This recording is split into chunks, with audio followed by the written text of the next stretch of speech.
Hello and welcome to News Bharati. Today we are going to talk about upcoming Goa Assembly elections. As we all know, Goa is the smallest Indian state, but the upcoming election might have a huge political ramifications because TMC, Trinamool Congress, a party which just swept assembly elections in West Bengal, is trying desperately to enter Goa or any other state for that matter, and in Goa they saw an opening. Many Congress leaders have joined TMC, many are trying to join TMC. Because of all of this, the upcoming Goa election is going to be very interesting. There is another party, there is another player which is trying to make inroads in Goa, that is Aam Aadmi Party.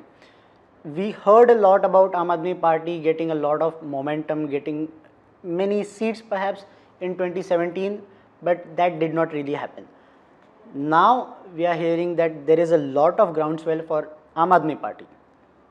It would be interesting to see how much of this is in media, how much of this is in social media, and how much of ground support Aam Aadmi Party gets, and how many seats in assembly it translates to.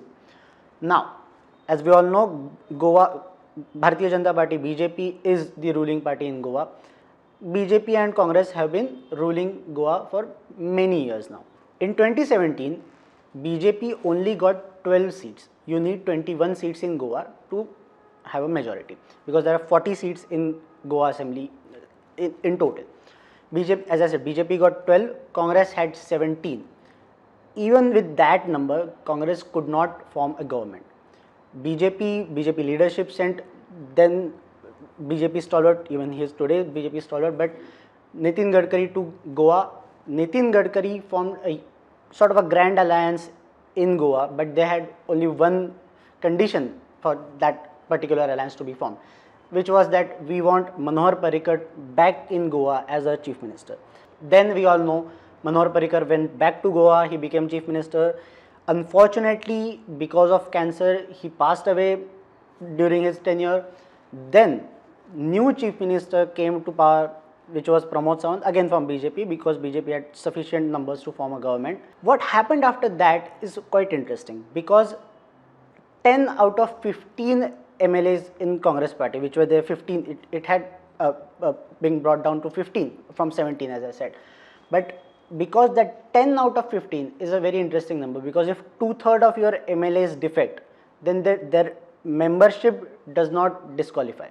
So 10 MLAs could straight away join BJP, and that made BJP's government in Goa quite a strong government. Ex-chief ministers, ex-ministers, Congress stalwarts, they all joined BJP. Now that created two sentiments. One was that Congress party does not really have their original erstwhile power in the state, but it created another perception that BJP is taking in so many leaders that the original BJP is not there, or maybe it's not there. Now these two sentiments, these two perspectives are there. It would be very interesting to see how much AAP would invade into Congress's vote bank, how much TMC would actually gain ground because of so many Congress leaders are joining TMC, and how much vote percentage, how much vote share BJP can hold on to. These are the factors on which the upcoming election will be contested on.